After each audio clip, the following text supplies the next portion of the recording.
ఎన్నికల వేళ ఏపీ పోలీసులకు కేంద్ర ఎన్నికల సంఘం షాక్ ఇచ్చింది. ఇద్దరు పోలీసు అధికారులపై సిఈసి బదిలీ వేటు వేసింది. ఇద్దరు డీఎస్పీలపై ఫిర్యాదుల మేరకు ఈసీ చర్యలు తీసుకుంది. అనంతపురం డీఎస్పీ రాఘవారెడ్డి, రాయచోటి డీఎస్పీ మహబూబ్ బాషాను ట్రాన్స్ఫర్ చేస్తూ కీలక ఆదేశాలిచ్చింది ఎన్నికల commission.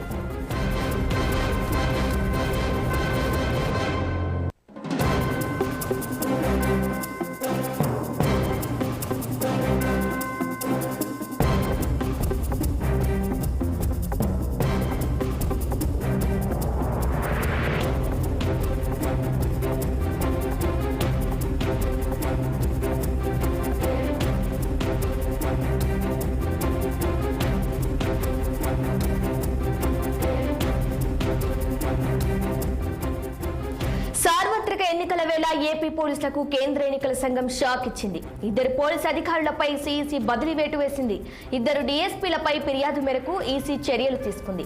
Anantapuram DSP Raghava Reddy, Rayachoti DSP Mahabub బాషాను ట్రాన్స్ఫర్ చేస్తూ కీలక ఆదేశాలిచ్చింది ఎన్నికల కమిషన్.